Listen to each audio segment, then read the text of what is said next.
بسم الله الرحمن الرحيم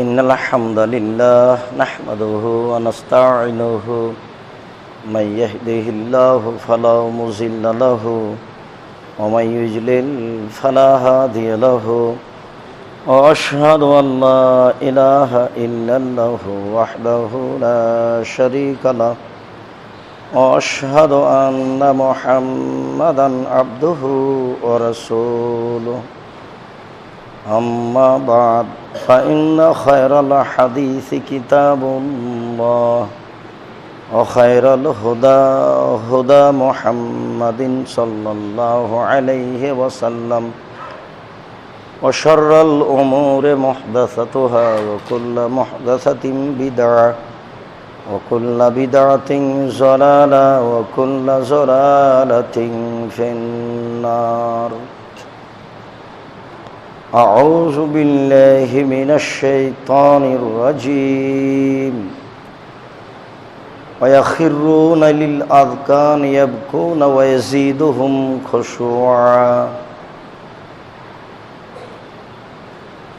عن أبي هريرة رضي الله تعالى عنه قال قال رسول الله صلى الله عليه وسلم والذي نفسي بيده لو تعلمون ما أعلم لبكيتم كثير ولا ضحكتم قليل رواه البخاري ومسلم عن أبي هريرة رضي الله تعالى عنه قال قال رسول الله صلى الله عليه وسلم ثلاثة مهلكة وثلاثة منجية فأما المنجية تقوى الله في السر والعلانية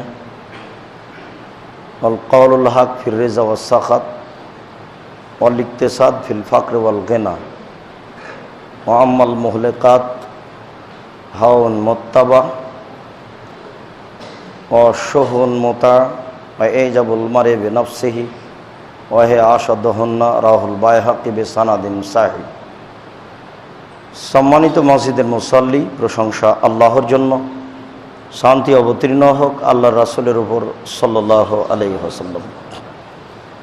আজ জুমার খুতবায় সংক্ষিপ্ত বক্তব্যের বিষয় আল্লাহ ভীতি। আল্লাহকে ভয় করা সম্পর্কে গুরুত্বপূর্ণ তথ্যবহুল বিবরণের চেষ্টা করব ইনশাআল্লাহুল আজিজ। আরও কিছু আলোচনা আপনাদের সাথে গুরুত্বপূর্ণ থাকতে পারে।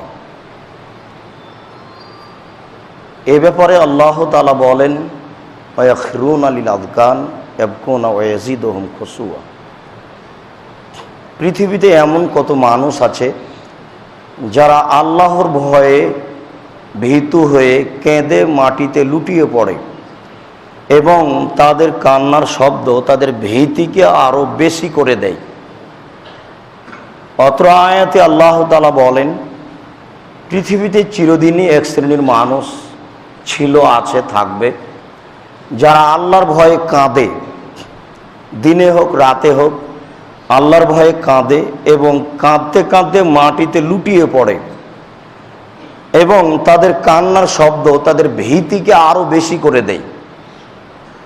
যখন তার ভিতরে একটা কান্না চলে আসে তখন এই কান্নার শব্দটা তার এই আল্লাহ ভীতি এবং এই কান্নাটাকে আরও বেশি করে দেয়। এমন মানুষ এখনো আছে পৃথিবীতে, থাকবে। আল্লাহ তাআলা অন্যত্র বলেন আফামিন হাদাল হাদিসে তাজাবুনা ওয়া তাযহাকুনা ওয়া লা তাবকুন। তোমরা কিয়ামতের কথা শুনে আশ্চর্য হও, তোমরা কিয়ামতের কথা শুনে হাসাহাসি করো অথচ তোমরা কাঁদো না।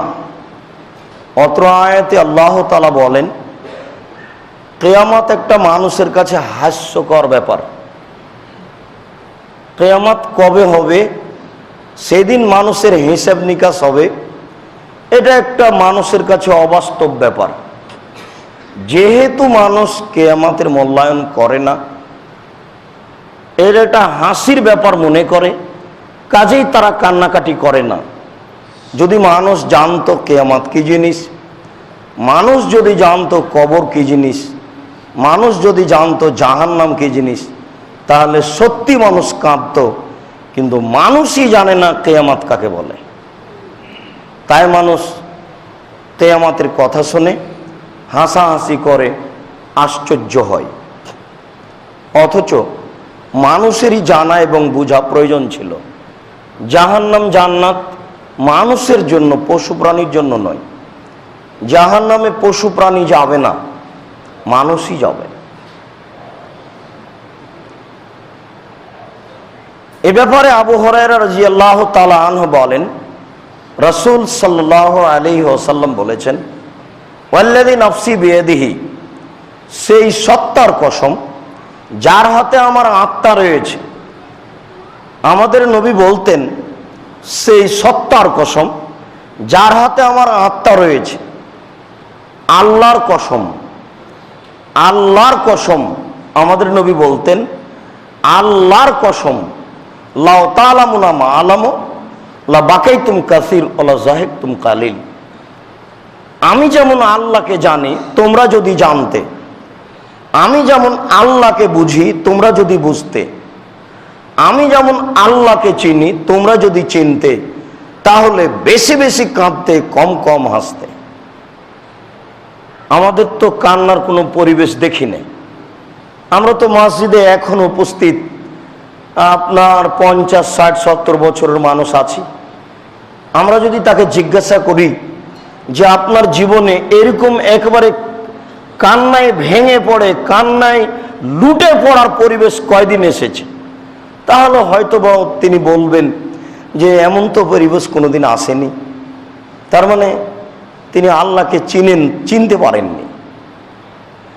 আল্লাহকে চিনলেই তো মানুষ কাঁদবে। যদি মানুষ আল্লাহকে চিনতেই না পারে, তাহলে তো ভয় করার বিষয়টি আসে না। আল্লাহ যে সর্বশক্তিমান, ওয়া আলা কুল্লি শাইইন কাদির, তিনি যে সবকিছুই করতে পারেন।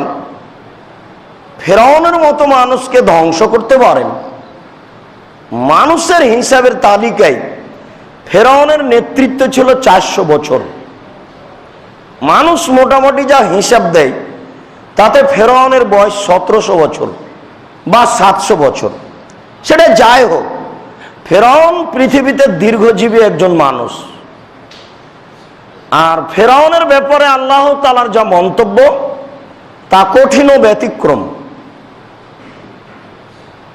আর ফেরাউনের নিজস্ব বিবরণ যা, তাতে ফেরাউনের মতো মানুষ আর পৃথিবীতে কেউ আসেনি।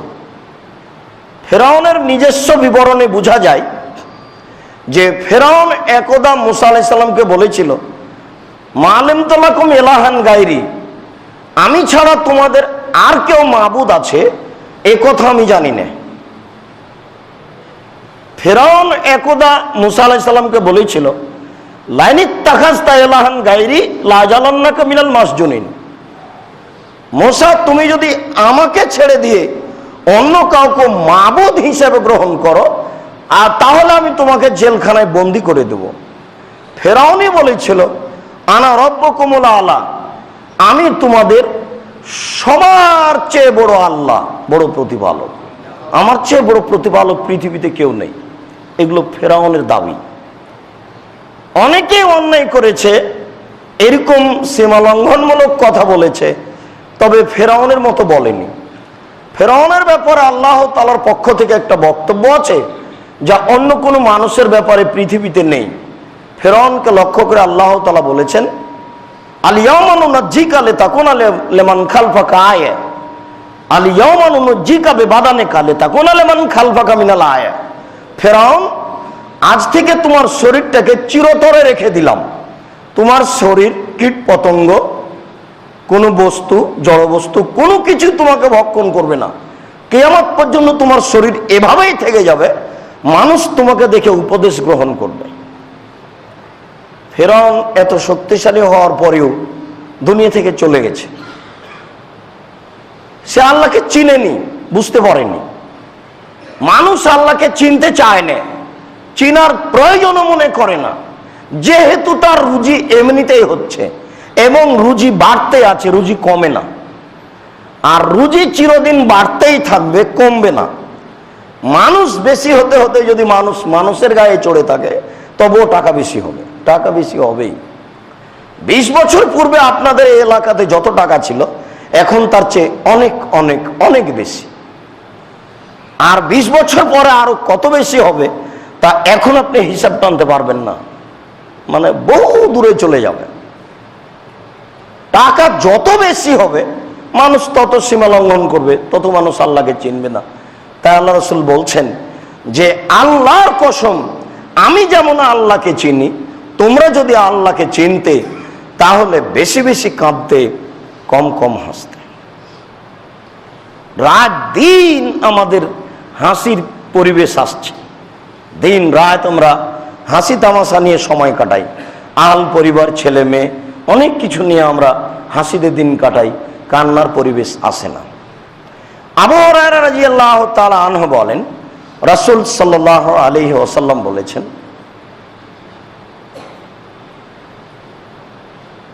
আল ইয়াউমা লা জিল্লা ইল্লা জিল্লুহু, আজ এমন একটা দিন, আল্লাহ তাআলা বিচারের মাঠে বলবেন, আজ এমন একটা দিন যেই দিনে আল্লাহর ছায়া ছাড়া কোনো ছায়া থাকবে না। আর এই ছায়া হবে কিছু বিশেষ মানুষের জন্য। অন্য এক বর্ণনায় আল্লাহ রাসূল বলেন, সাবাতুন ইজিল্লুহুমুল্লাহু তাআলা ফি জিল্লিহি ইয়াউমা লা জিল্লা ইল্লা জিল্লুহু। বিচারের মাঠে 7 শ্রেণীর মানুষকে বিশেষ ছায়ার তলে রাখা হবে। তার এক শ্রেণীর মানুষ হচ্ছে ইমামুন আদিল, ন্যায়পরায়ণ নেতা। যারা দেশের নেতৃত্ব দেয় তারা যদি ন্যায়পরায়ণ হয়, নারীর ন্যায়পরায়ণ হওয়ার কোনো সুযোগ নেই। নারীর নেতৃত্বই হারাম, ওর ভালো হারাম, ওর মন্দও হারাম। অতএব ও দিয়ে কল্যাণের আশা হিসাব করা যায় না, বহু দূরের কথা। যদি এখন যাদেরকে আপনারা দেশে নেতৃত্ব দিতে দেখতে পাচ্ছেন, তাদের হোশ বুদ্ধি আছে, এটা আমরা বুঝি না। আমাদের কাছে এমন কোনো প্রমাণ নেই যে তাদের কাছে বুদ্ধি বিবেক আছে। তার একটা জাজল্য প্রমাণ আপনাকে এখন দিচ্ছি, যে 5, 6, 8, 9, 10 এসব বইগুলিতে লেখা আছে যে একজন নারীর স্তন কিভাবে বড় হয় ওটা ব্ল্যাকবোর্ডে লিখতে হবে। লিখে ছাত্র ছাত্রী, শিক্ষক শিক্ষিকা সবাই একাকার হয়ে পড়বে, ওটা বইয়ে লেখা আছে। আচ্ছা বলেন তো, এটা কোনো বুদ্ধিমানের কথা হলো? আরে বিদ্যা তো নেই, যার বুদ্ধিও নাই সে কাজ করতে পারে, এ কথা বলতে পারে। আরগুলো না হয় আপনার শরীয়ত বিরোধী, এটা নাই বুঝলাম। আরগুলো আছে যে সমস্ত মানুষ আল্লাহর সন্তান। আরগুলো আছে যে হিন্দু জবাহ করলো খাবে, মুসলমান জবাহ করলো খাবে।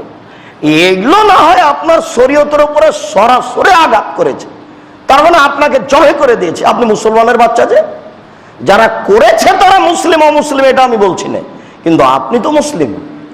কিন্তু আগের কথাটা, এটা তো হুঁশ বুদ্ধি আছে এমন মানুষের কাজ নয়।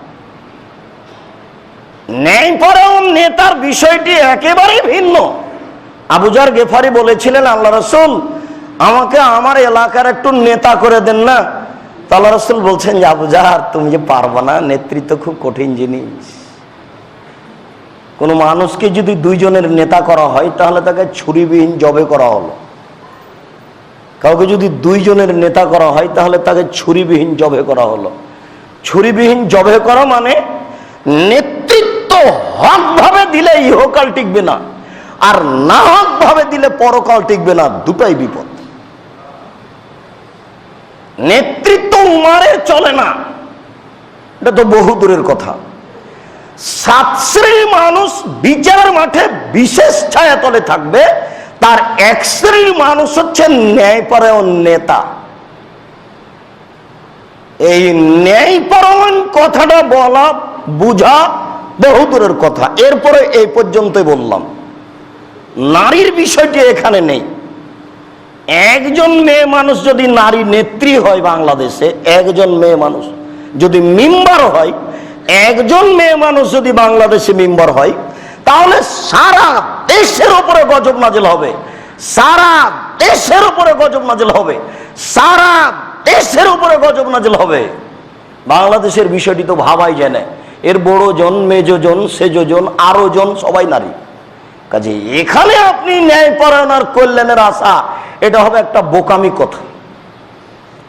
এই হিসাব থাক। যেটা আপনাকে বলছিলাম সেটা হচ্ছে এই 7 শ্রেণীর মানুষ বিশেষ ছায়াতলে থাকবে, তার 1 শ্রেণীর মানুষ হচ্ছে ন্যায়পরায়ণ নেতা। 2, শাবুন রাজুলুন শাবুন নাশা ফি ইবাদাতিল্লাহ, ওই ব্যক্তি যে ব্যক্তি বাল্য জীবন থেকে ইবাদতে অভ্যাসী, 7 বছরে সালাত আরম্ভ করেছে, 12 বছরে সিয়াম আরম্ভ করেছে, 20-30 বছরে তাহাজ্জুদ পড়া আরম্ভ করেছে, ইবাদতে বাল্য জীবন থেকেই অভ্যাসী, এই শ্রেণীর মানুষ বিচারের মাঠে বিশেষ ছায়াতলে থাকবে। ওয়ারাজুলুন কালবুহু মুআল্লাকুন বিল মসজিদ ইজা খারাজা হাত্তা ইয়াউদা, ওই শ্রেণীর মানুষও বিচারের মাঠে বিশেষ ছায়াতলে থাকবে যারা মসজিদে সালাত আদায় করার পরে বের হয়েছে, আবার ফিরে আসার জন্য ব্যস্ত হয়ে পড়ে। ছেলেকে বলে আব্বু দেখো তো আসর টাইম হলো কিনা, মেয়েকে বলে আম্মু দেখো তো আসর টাইম হয়ে গেছে নাকি, সময় পার হয়ে গেল নাকি, এই নিয়ে ব্যস্ত।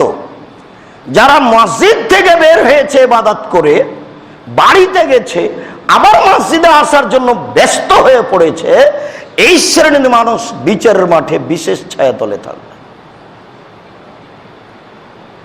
ওয়ারাজুলানে তাহাব্বা ফিল্লাহে ওয়া ইজতামা আলাইহি ওয়া ইফতারাকা ফিহি, ওই 2 শ্রেণীর মানুষ বিশেষ ছায়াতলে থাকবে বিচারের মাঠে, যাদের বন্ধুত্ব গড়েছে আল্লাহকে খুশি করার জন্য, যাদের সম্পর্ক ছিন্ন হয়ে গেছে আল্লাহকে খুশি করার জন্য। বন্ধুত্ব একসাথে ছিল, ভালোই ছিল, তো কোনো একদিনের বক্তব্য শোনার পরে তাকে বলছে দেখো এভাবে তুমি দোকানে আড্ডা পিটো না, আমি মাগরিবের পরে দোকানে যাই না, তোমাকে নিষেধ করছি তুমি এভাবে রাত্রি 10টা-11টা পর্যন্ত দোকানে আড্ডা পিটো না, ওখানে মানুষের গিবাত হয়, বদনাম হয়। 2-4, 10 দিন, 20 দিন, 1 মাস নিষেধ করার পরে মানেনি, তখন বলেছে বন্ধু তোমার সাথে আমি সম্পর্ক ছিন্ন করলাম, তোমার সাথে আমি থাকতে রাজি নই, তুমি আমার কথা বুঝো না, আমি এটা পছন্দ করি না, আর আল্লাহকে সন্তুষ্ট করার জন্যই পছন্দ করি না। এইরকম ব্যক্তি বিচার মাঠে বিশেষ ছায়াতলে থাকবে। ওয়ারাজুলুন যাকারাল্লাহ খালিয়ান ফাফাযাত আইনাহু, ওই ব্যক্তিও বিচারের মাঠে বিশেষ ছায়াতলে থাকবে যে ব্যক্তি নির্জনে আল্লাহকে ডাকে এবং 2 চোখের পানি ঝরঝর করে ঝরে। এই শব্দ হলো, এই বাক্য হলো আজকের জুমার খুতবার সাথে সম্পৃক্ত। রাসূল সাল্লাল্লাহু আলাইহি সাল্লাম বলেন বিচারের মাঠে 7 শ্রেণীর মানুষ বিশেষ ছায়াতলে থাকবে, তার 1 শ্রেণীর মানুষ নির্জনে আল্লাহর ভয়ে কাঁদে। কোনোদিন আপনার ঘটে রাত 2টার সময়তে উঠেছেন, ও ঘরে আপনার বউ নাই, ছেলে মেয়ে নেই, দরজাটা বন্ধ করে দিয়ে 2 রাকাত সালাত আদায় করে কান্নাকাটি করছেন, এরকম হয় কোনোদিন? যদি না হয়ে থাকে তাহলে আপনি এখন নিজেকে মুমিনের পরিচয় দিতে পারেননি, আপনার জীবনে এমনিতেই চলছে। ওই শ্রেণীর মানুষ বিচারের মাঠে বিশেষ ছায়াতলে থাকবে যারা নির্জনে আল্লাহকে ডাকে এবং 2 চোখের পানি ঝরঝর করে ঝরে, তারা থাকবে বিচারের মাঠে বিশেষ ছায়াতলে। যদি আপনাকে আমি বিচারের মাঠ বোঝাতে অক্ষম, বিচারের মাঠ কত কঠিন এতটুকু আপনাকে বলে রাখতে পারি, কবর যত কঠিন কিয়ামত তার চেয়ে অনেক বেশি কঠিন, কিয়ামত যত কঠিন জাহান্নাম তার চেয়ে অনেক অনেক অনেক বেশি কঠিন। বিচারের মাঠ এত কঠিন, আল্লাহ তাআলা বলছেন আল ইয়াউমা লা তামলিকু নাফসুন লিনাফসিন শাইআ ওয়াল আমরু ইয়াউমাইযিন লিল্লাহ, আজ কোন মানুষের কোনো উপকার করতে পারবে না, একচ্ছত্র মালিকানা আমার হাতে থাকবে, আমি যা করব তাই হবে। এখানে কারো কোনো ব্যক্তিগত ক্ষমতা চলে না, কোনো মানুষের উপকার করতে পারবে না। এর নাম বিচারের মাঠ। ওটার বাস্তবতা ছাড়া বোঝানো খুব কঠিন। আল্লাহ রসুল বলছেন তদিন শামসু কামেকদের মাইলিন, সেদিন সূর্য মানুষের মাথার উপরে হবে, 1 মাইল উপরে থাকবে। সেদিন মানুষের চতুর্দিকে আগুন থাকবে। সেদিন মানুষের পরনে কাপড় থাকবে না, ল্যাংটা হয়ে মানুষ ছুটে দৌড়াবে। সেদিন মানুষকে সরু চুলের মতো রাস্তার উপর দিয়ে হাঁটতে বলা হবে, যেটা আগুনের উপরে রেডি করা আছে। যেদিন মানুষ এদিক ওদিকে ছুটে বেড়াবে, ছেলে মেয়ের সাথে মেয়ে ছেলের সাথে সাক্ষাৎ করবে না, একজন আর একজনকে দেখলেই ভয় পাবে। সে অবস্থা আপনাকে বোঝানো খুব কঠিন। রাসূল সাল্লাল্লাহু আলাইহি ওয়াসাল্লাম বলেন, ও রাজুলুন দাতু জাত হাসাবিন ও জামালিন ফাকালা ইন্নী আখাফুল্লাহ। ওই শ্রেণীর মানুষও বিচার মাঠে বিশেষ ছায়াতলে থাকবে, যারাকে সম্ভ্রান্ত পরিবারের সুন্দর নারী জেনার দাওয়াত দেয়, তখন ওই লোক বলে আমি আল্লাহকে ভয় করি। এটা খুব কঠিন। রাতে কাঁদা যায়, আজকে আপনি রাতে কাঁদতে পারবেন, এটা সহজ। কিন্তু মোবাইলে মেয়ের সাথে গল্প বন্ধ করা সহজ নয়, এটা খুবই কঠিন। আপনি তোবা করে দেখেন, হাজারো বার তোবা কেটে যাবে। নারী এমন আশ্চর্য ধরনের জিনিস, টাকা এমন আশ্চর্য ধরনের জিনিস, মানুষের ঈমান হারায় নারীর কাছে ও টাকার কাছে। টাকা যেখানে মানুষ সেখানে ঈমান সহ থাকে না মানুষ, নারী যেখানে মানুষ সেখানে ঈমান সেখানে থাকে না। আজকে রাতে আপনি আল্লাহর দরবারে কেঁদে প্রার্থনা করতে পারবেন, এটা সহজ। কিন্তু মোবাইলে নারীর সাথে যে গল্প আছে এটা বন্ধ করতে পারবেন না, এটা সহজ নয়, এটা খুবই কঠিন। এটা ঈমানের হার খুব বেশি না হলে এখানে টিকা যায় না। আল্লাহর নবী বলছেন, সম্ভ্রান্ত পরিবারের সুন্দরী নারী কোন মানুষকে জেনার দাওয়াত দিল, তখন সে বলে আমি আল্লাহকে ভয় করি। এই শ্রেণীর মানুষ বিচারের মাঠে বিশেষ ছায়াতলে থাকবে। তিনি 7ম শ্রেণীর মানুষ উল্লেখ করে বলেন যে যারা দান করে, প্রকাশ্যে দান করে না, গোপনে দান করে, তারাও বিচারের মাঠে বিশেষ ছায়াতলে থাকবে। বলছিলাম, সম্মানিত মসজিদের মুসল্লি আবু হুরায়রা রাদিয়াল্লাহু তাআলা আনহু বলেন, রাসূল সাল্লাল্লাহু আলাইহি ওয়াসাল্লাম বলেছেন, কানা রাজুলুন ফি জামানিন মাজি, অতীতে একটা লোক ছিল, আসরাফ আলা নাফসিহি, সে নিজের প্রতি খুব বেশি অত্যাচার করেছিল। সে মনে করেছিল যে তার চেয়ে বড় অপরাধী দুনিয়াতে কেউ নেই। আওসালে বানি হে, সে তার ছেলেদের উপদেশ দিয়ে বলেছিল, ছেলেরা আমরা শোনো, ছেলেরা আমার শোনো, আমি যখন মারা যাব তখন তোমরা আমাকে আগুন দিয়ে জ্বালিয়ে অর্ধেক চাই পানিতে ফেলে দিও, অর্ধেক চাই মাটিতে ফেলে দিও। এই যে মাতা আবু কম, যখন তোমাদের পিতা মারা যাবে, ফারকু, তোমরা তাকে আগুন দিয়ে জ্বালিয়ে দাও। ফাজরু নিসফাউ ফিল বাহরে অনিসফাউ ফিল বাহরে, অর্ধেক চাই পানিতে ফেলে দিবা, অর্ধেক চাই মাটিতে ফেলে দিবা। কেন? লাইন কাদার আল্লাহ আলাইহে লাইয়াযিবহু লাইয়াযিবু আহাদান ফিল আলাম, যদি তোমাদের পিতাকে আল্লাহ ধরতে পারেন তাহলে এত কঠিন শাস্তি দিবেন, পৃথিবীর কোনো মানুষকে আল্লাহ অত কঠিন শাস্তি দিবেন না। তার ধারণায় সে সবচেয়ে বড় পাপী। সে বলছে ছেলেরাকে যে তোমাদের পিতাকে যদি আল্লাহ ধরতে পারেন তাহলে এত শাস্তি দিবেন, পৃথিবীর কোনো মানুষকে আল্লাহ এত শাস্তি দিবেন না। অতএব তোমাদের পিতাকে যেন ধরতেই না পারে এই কাজটা তোমরা করিও। এই যে মাতা ফাফালু মা মারাহুম, যখন পিতা মারা গেল তখন ছেলেরা তাই করলো পিতা যা বলেছে।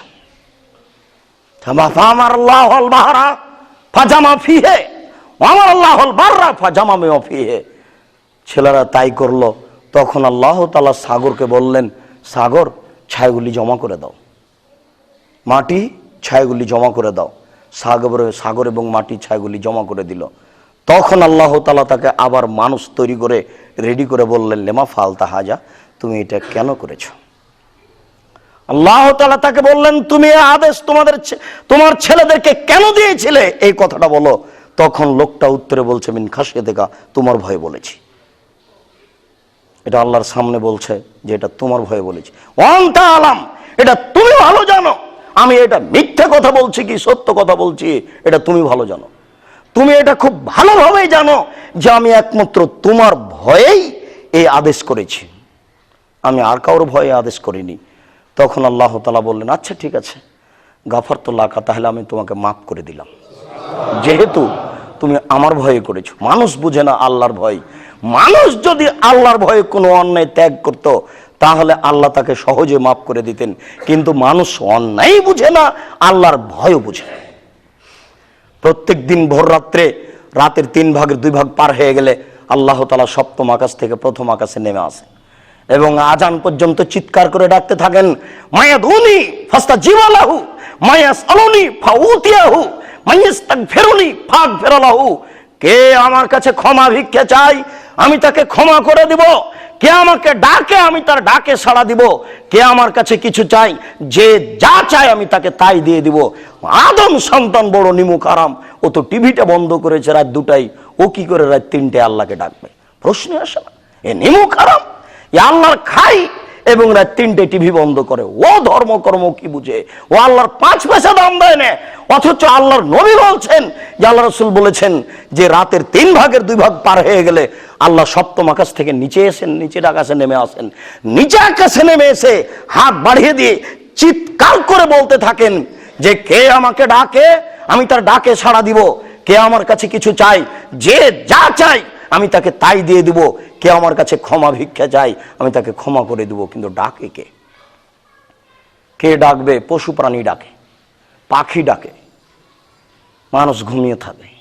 ঘুমালো তো একটু আগে, ঘুমাতে হতো এশার পরে।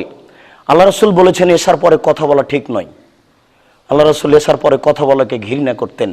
অথচ আপনি একটা নগদ মানুষ, দোকানে বসে আছেন 12টা পর্যন্ত, রাত্রি 12টা পর্যন্ত। আপনি কি ধর্মকর্মের দাম দিবেন?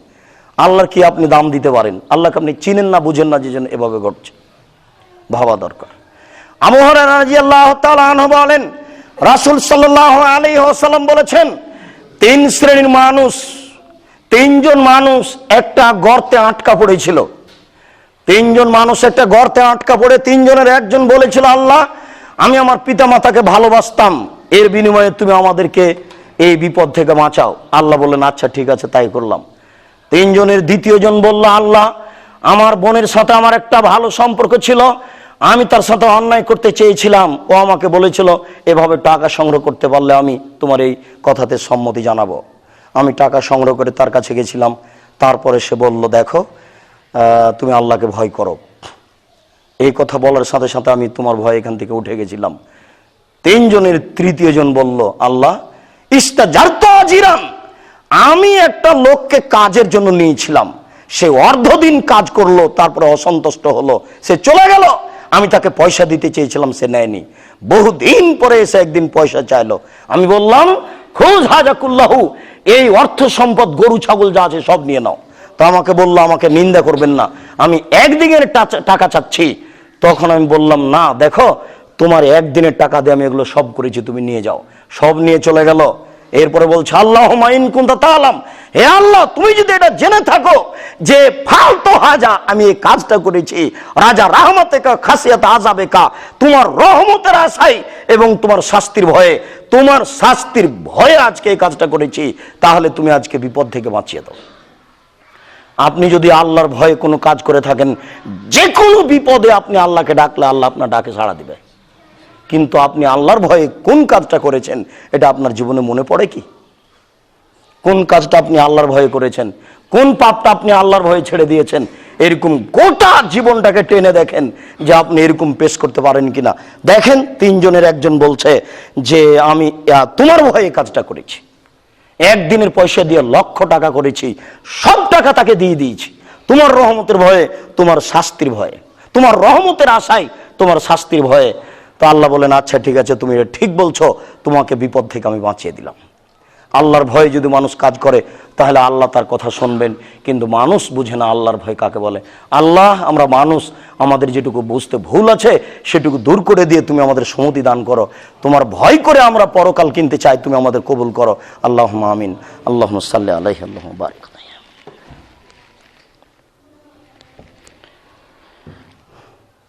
আলহামদুলিল্লাহি ওয়াহদা ওয়াসসালাতু ওয়াসসালামু আলা মান লা নাবিয়্যা বা'দা। আবু হুরায়রা রাদিয়াল্লাহু তাআলা আনহু বলেন, রাসূল সাল্লাল্লাহু আলাইহি ওয়াসাল্লাম বলেছেন, আইনানে লা তামাসসুহুমান নার, 2 শ্রেণীর চক্ষু রয়েছে দুই শ্রেণীর মানুষ রয়েছে যাদেরকে জাহান্নাম স্পর্শ করবে না। এক, আইনুন বাকাত মিন খাশিয়াতিল্লাহ, ওই চক্ষু, ওই শ্রেণীর মানুষ, যেই শ্রেণীর মানুষ আল্লাহকে ভয় করে, এই শ্রেণীর মানুষ জাহান্নামে যাবে না। ওয়াইনুন হারাসাত ফি সাবিলিল্লাহ, ওই চক্ষু, ওই শ্রেণীর মানুষ যারা আল্লাহর রাস্তায় পাহারা দেয়, যারা আল্লাহর দ্বীন ধর্মকে নিয়ে ব্যস্ত, তাদেরকে জাহান্নাম স্পর্শ করবে না, তারা জান্নাতে যাবেই। আনাস রাদিয়াল্লাহু তাআলা আনহু বলেন, রাসূল সাল্লাল্লাহু আলাইহি ওয়াসাল্লাম বলেছেন, লাই ইয়ালাজার রাজুলু নারান হাত্তা ইয়ালাজাল লাবানু ফি যারে ওয়া মা ইয়াজতামিউ দুখানু জাহান্নাম ওয়া গুবারুন ফি সাবিলিল্লাহ। আল্লাহর নবী বলছেন, ওই ব্যক্তি জাহান্নামে যাবে না, তার জাহান্নামে যাওয়া অসম্ভব। গাভীর বাঁট থেকে দুধ বের করে পুনরায় গাভীর বাঁটে ঢোকানো যেমন অসম্ভব, যে ব্যক্তি আল্লাহর ভয়ে কাঁদে ওই ব্যক্তির জাহান্নামে যাওয়া তেমনি অসম্ভব। গাভীর বাঁট থেকে দুধ বের করে পুনরায় ঢোকানো যেমন অসম্ভব। যারা আল্লাহর ভয়ে কাঁদে তারা জান্নাতে যাবেই, যারা আল্লাহর ভয়ে কাঁদে তাদের জাহান্নামে যাওয়া এই রূপে অসম্ভব। গাভীর বাঁট থেকে দুধ বের করে পুনরায় তার ভিতরে ঢোকানো যেমন অসম্ভব, আল্লাহর ভয়ে কাঁদলে সে জান্নাতে যাবেই, ও জাহান্নামে যাবে না। মানুষ বুঝে না আল্লাহর ভয়। রাসূল সাল্লাল্লাহু আলাইহি সাল্লাম পরের বাক্যে বলেন, জাহান্নামের ধোঁয়া আর আল্লাহর পথের ধুলা দুটো একত্রিত হবে না। যারা আল্লাহর পথে কাজ করে তারা জাহান্নামে যাবে না। জাহান্নামের ধোঁয়া আর যারা আল্লাহর পথে কাজ করে তাদের পায়ের ধুলা, এই দুইটা একত্রিত হবে না, এমন মানুষ জান্নাতে যাবেই। আবু হুরায়রা রাদিয়াল্লাহু তাআলা আনহু বলেন, রাসূল সাল্লাল্লাহু আলাইহি ওয়াসাল্লাম বলেছেন, লাইসা শাইউন আহাব্বা ইলাল্লাহি মিন কাতরাতাইনি ওয়া দামাইনি মিন কাতরাতাইনি ওয়া আসারাইনি। রাসূল সাল্লাল্লাহু আলাইহি ওয়াসাল্লাম বলেন, আল্লাহর নিকটে দুইটি ফোঁটা, দুইটি বিন্দুর চেয়ে আর দুইটি চিহ্নর চেয়ে আর কোন জিনিস প্রিয় পৃথিবীতে নেই। দুইটি ফোঁটা আল্লাহর কাছে যত প্রিয়, পৃথিবীর কোন বস্তু আল্লাহর কাছে তত প্রিয় নয়। কাতরাত দামিন মিন খাশিয়াতিল্লাহ, কাতরাত দুমুইন মিন খাশিয়াতিল্লাহ, আল্লাহর ভয়ে চোখের এক ফোঁটা পানি আল্লাহর কাছে যত প্রিয়, পৃথিবীর কোন আমল আল্লাহর কাছে তত প্রিয় নয়। 3 লক্ষ টাকা খরচ করে হজ করে এই কাজ আল্লাহর কাছে যত প্রিয়, রাতের অন্ধকারে এক ফোঁটা পানি চোখ থেকে ঝরিয়ে ফেলা আল্লাহর কাছে তার চেয়ে অনেক অনেক অনেক বেশি প্রিয়। লক্ষ কোটি টাকা দান করা আল্লাহর কাছে যত প্রিয়, রাতের অন্ধকারে আল্লাহর ভয়ে এক ফোঁটা চোখের পানি বের করা তার চেয়ে অনেক অনেক অনেক ভালো। সারাদিন সিয়াম রেখে আল্লাহকে যত সন্তুষ্ট করা যায়, রাতের অন্ধকারে এক ফোঁটা চোখের পানি ফেলে আল্লাহকে তার চেয়ে অনেক অনেক অনেক বেশি সন্তুষ্ট করা যায়। এক ফোঁটা চোখের পানির বিনিময়ে আল্লাহকে যত সন্তুষ্ট করা যায়, পৃথিবীতে আর কোনো কাজই নাই, পৃথিবীতে আর কোনো আমলই নেই যে আমলের বিনিময়ে আল্লাহকে তত সন্তুষ্ট করা যায়। আদম সন্তান বুঝে না আল্লাহর ভয় কাকে বলে। 2, এক ফোঁটা রক্ত আল্লাহর পথে, এক ফোঁটা রক্ত আল্লাহর পথে বের করা যত প্রিয়, পৃথিবীর সমস্ত কাজ আল্লাহর কাছে তত প্রিয় নয়। পৃথিবীর কোনো আমলই আল্লাহর কাছে তত প্রিয় নয়, আল্লাহর পথে এক ফোঁটা রক্ত ফেলা যতটুকু প্রিয়। পরের 2টি বাক্য আল্লাহ রাসূল বললেন, ওয়াসারুন ফি ফারিজাতিন মিন ফারাইজিল্লাহ, আল্লাহর দ্বীন বাস্তবায়ন করতে গিয়ে, ইবাদত করতে গিয়ে শরীরের কোনো চিহ্ন আল্লাহর কাছে যত প্রিয়। সিজদা করতে করতে কপালে দাগ হয়ে যায়, বসে তাসবিহ তাহলিল জিকির আজকার করতে করতে পায়ের টাকনুতে দাগ হয়ে যায়, এই দাগ আল্লাহর কাছে যত প্রিয়, পৃথিবীর কোনো ইবাদত আল্লাহর কাছে তত প্রিয় নয়, পৃথিবীর কোনো আমলই তার কাছে তত প্রিয় নয়। আল্লাহর পথে নেমে গিয়ে কোনো জায়গা কেটে গেছে, ফেটে গেছে, এই দাগ আল্লাহর কাছে যত প্রিয়, পৃথিবীর কোনো আমল আল্লাহর কাছে তত প্রিয় নয়। মানুষ বুঝে না আল্লাহর কাছে কোনটা আমল বেশি প্রিয়? উকবা বিন আমির রাদিয়াল্লাহু তাআলা আনহু বলেন, রাসূল সাল্লাল্লাহু আলাইহি সাল্লামকে জিজ্ঞাসা করা হলো, মান নাজাত, আল্লাহ রাসূল বাঁচার পথ কি, আমরা কিভাবে জাহান্নাম থেকে বাঁচতে পারি? তখন আল্লাহ রাসূল তিনটি কাজের কথা বললেন। এক নম্বরে বললেন, আলজাম লিসানাক, তুমি তোমার মুখকে বন্ধ করো, যেখানে সেখানে মুখ ব্যবহার করো না, দোকানপাটে বসে মুখ ব্যবহার করো না, অহেতুক মানুষের গীবত বদনাম করো না, জোর করে কিছু বলে কিছু করার চেষ্টা করিও না, তাহলে তুমি জান্নাত পেয়ে যাবা, নিজেকে জাহান্নাম থেকে বাঁচাতে পারবা। এক নাম্বার, মুখ কন্ট্রোল করো। দুই, ওয়ালিয়াসা বাইতুক, জরুরি প্রয়োজন ছাড়া তুমি বাড়ি ত্যাগ করবে না, তুমিও না, তোমার স্ত্রীও নয়। জরুরি প্রয়োজন ছাড়া তোমার স্ত্রী চাচির বাড়ি, খালার বাড়ি, ফুফুর বাড়ি, বোনের বাড়ি, কারো বাড়ি যেতে পারবে না। বাজার তো যাওয়ার কোনো প্রশ্নই আসে না। বাজারে যায় ওই লোকের স্ত্রী যে লোক কাপুরুষ, বাজারে যায় ওই লোকের মেয়ে যে লোক কাপুরুষ, যে লোক কাপুরুষ, যে লোক কাপুরুষ তাদের স্ত্রী, তাদের মেয়েরা বাজারে যায়। জন্ম দিতে পারলে বাপ হওয়া যায় না, পুরুষ হলেই বিবাহ করা যায় না। ক্ষমতার নাম স্বামী, ক্ষমতার যার চলে সে হলো স্বামী। এই জন্য আল্লাহ রাসূল বারবার বলেছেন, দেখো ক্ষমতা ছাড়া বিবাহ করো না। ক্ষমতা ছাড়া বিবাহ করলে তোমার স্ত্রী দ্বারা হাজারো মানুষ পাপী হবে, হাজারো মানুষ জাহান্নামে যাবে তোমার স্ত্রী দ্বারা, আর তুমি তাহাজ্জুদ পড়ে জান্নাত কিনতে চাও? মানে আশ্চর্য! তোমার ল্যাংটা বেটিকে দেখে হাজারো মানুষ জাহান্নামে চলে যাচ্ছে, আর তুমি তাহাজ্জুদ পড়ে জান্নাত কিনতে চাচ্ছ? তাহাজ্জুদ তোমার টিকবে না, তোমাকে আগে জাহান্নামে যেতে হবে, তারপরে ওই লোকগুলি যাবে। কেন? ওরা জাহান্নামে চলে গেছে তোমার বেটির কারণে। জরুরি প্রয়োজন ছাড়া কোনো মানুষ এবং তার পরিবার বাড়ি ত্যাগ করতে পারে না। বাজারে প্রয়োজন আছে, দোকানের কাজ শেষ করে না আবার ফিরে আসেন, আপনি ওখানে আড্ডা পিটছেন কেন বসে? ওখানে দুইজন গীবত করছিল একজনের, আপনি গিয়ে বসে বলছে, হ্যাঁ তুমি ঠিক বলেছো। ওটা বললেন কেন আপনি? হ্যাঁ তুমি ঠিক বলেছো, লোক খুবই বদ, বলেন না আপনি ওখানে বসে? দুইজনের একটা কথা চলছে, আপনি ওখানে বসেই বলছেন যে হ্যাঁ তুমি ঠিক বলেছো, খুব বদ মানুষ। এটা আপনি বললেন কেন? কেন বললেন? আল্লাহর নবী বলছেন, কেউ যদি দুনিয়াতে মানুষের দোষ ঢেকে রাখে, মানুষ একটা পাপ করেছে, জেনা করেছে, এই দোষ যদি কেউ দুনিয়াতে ঢেকে রাখে, তাহলে আল্লাহ তাআলা যে ঢেকেছে তার পাপকে কিয়ামতের মাঠে ঢেকে রেখে দিবেন। অথচ আপনি 40 বছর পরেও মানুষের পাপ নিয়ে ছোটাছুটি করছেন, পেপার পত্রিকা আপনি এত একটা নিচু কাজে নেমে গেছেন। জান্নাত বহু দূরে, জান্নাত মানুষ ভাবে না কিভাবে পাওয়া যাবে। কর্ম দিয়ে জাহান্নাম পাওয়া যায় সহজেই, কিন্তু সহজে জান্নাত পাওয়া যায় না। হজবাতিল নার বিশাহওয়াত, মনের ইচ্ছা দ্বারা জাহান্নাম ঘেরা আছে। হজবাতিল জান্নাত বিল মাকার হে, নিয়ম নীতি দ্বারা জান্নাত ঘেরা আছে। জান্নাত পাওয়াটা ব্যাপার, কিন্তু জাহান্নাম পেতে কষ্ট লাগে না, জাহান্নাম এমনিতেই হয়। জাহান্নাম হচ্ছে মনের ইচ্ছে, আর জান্নাত হচ্ছে নীতির ব্যাপার। জরুরি প্রয়োজন ছাড়া আপনি আর আপনার স্ত্রী বাড়ি ত্যাগ করতে পারেন না, এটা হলো আপনার বাঁচার 2 নম্বর পথ। 3, অবকালা খাতিয়াতে, আপনি আপনার পাপের জন্য কাঁদেন, আল্লাহকে ভয় করেন, আল্লাহ ভীতি আপনি নিয়ে আসেন, ইনশাআল্লাহ আপনি জান্নাত পাবেন।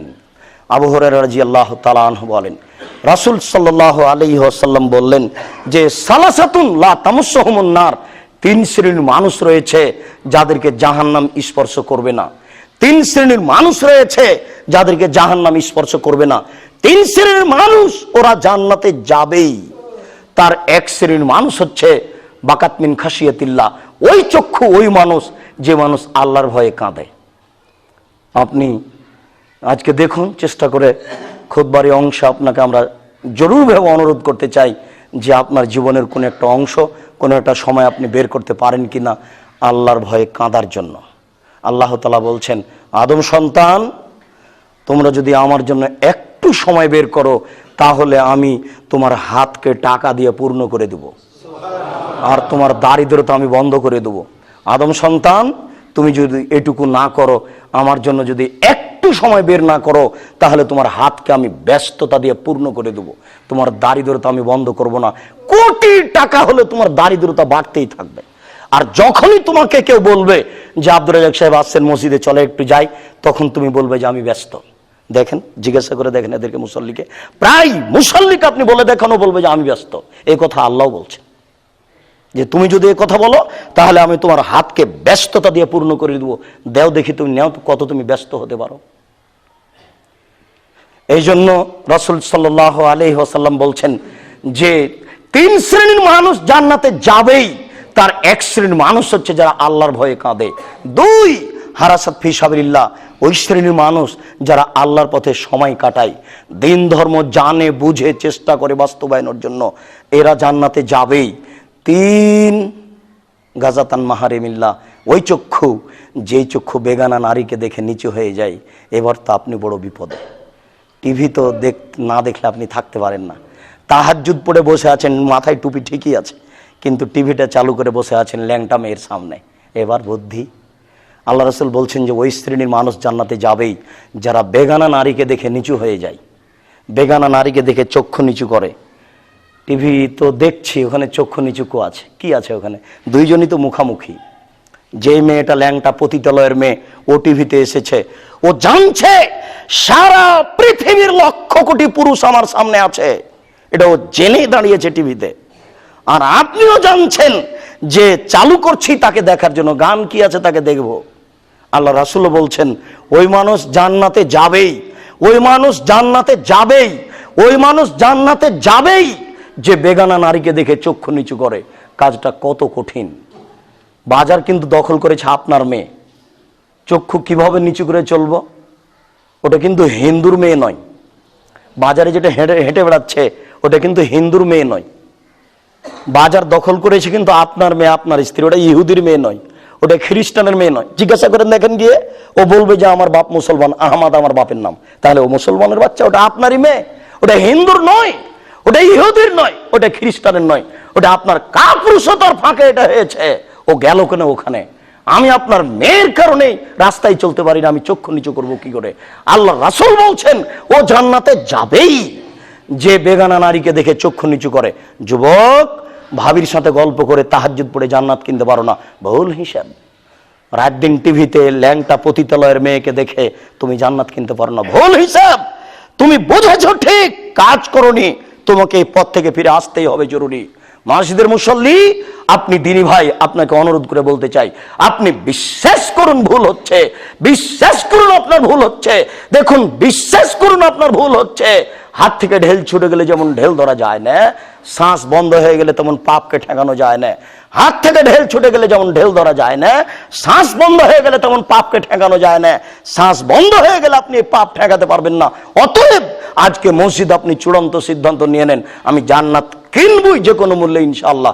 অতএব জান্নাত কেনার জন্য যা করা লাগে তা করবো ইনশাআল্লাহ। আল্লাহ আপনাকে কবুল করুক, আল্লাহুম্মা আমিন। আল্লাহ, তুমি বড় দয়াবান, তুমি বড় রহমান, তোমার অনেক দয়া। আমরা মানুষ, আমাদের ভুল ত্রুটি হয়ে যাবে, এই কথাই ঠিক। পাশাপাশি তোমার দয়ার অভাব নেই। তোমার দয়ার আশাধারী হয়ে বলছি, তুমি সব কিছু করতে পারো, তুমি আমাদের অন্তর পরিবর্তন করতে পারো, তুমি অন্তর্যামী। ইয়া মুসাররিফাল কুলুব সাররিফ কলবি আলা তাআতিক, হে অন্তরের পরিবর্তনকারী, তুমি আমার অন্তরকে, আমাদের অন্তরকে তোমার দিনের উপরে পরিবর্তন করো, আল্লাহুম্মা আমিন। ইয়া মুসাররিফাল কুলুব সাব্বিত কলবি আলা দীনিক, হে অন্তরের পরিবর্তনকারী, তুমি আমাদের অন্তরকে তোমার দিনের উপরে অটল রাখো। জুমার খুতবার শেষ অংশে তোমার দরবারে জোরালো দাবি রেখে তোমাকে বলছি, যারা আমাদের মারা গেছে তুমি তাদের কবরের শাস্তি মাফ করো, যারা আমরা অসুস্থ তাদের তুমি আরোগ্য দান করো, যারা আমরা বেঁচে আছি তুমি তাদেরকে তোমার রাসূলের পদ্ধতি অনুযায়ী চলার তৌফিক দান করো। যারা এই মসজিদ মাদ্রাসা করে দিচ্ছে, দিনের উপরে পয়সা ব্যয় করছে, তাদের পয়সা কবুল করো এবং তাদেরকে আরো দিনের উপরে বহাল থাকার তৌফিক দান করো। তোমার দরবারে এই দাবি, এই দাওয়া, এই দোয়া রেখে আজকের জুমার খুতবা এখানে শেষ করলাম। সাল্লাল্লাহু আলাইহি ওয়াসাল্লাম। আসসালামু আলাইকুম। দেখো, পানি আনতে পারবে? পানি আছে?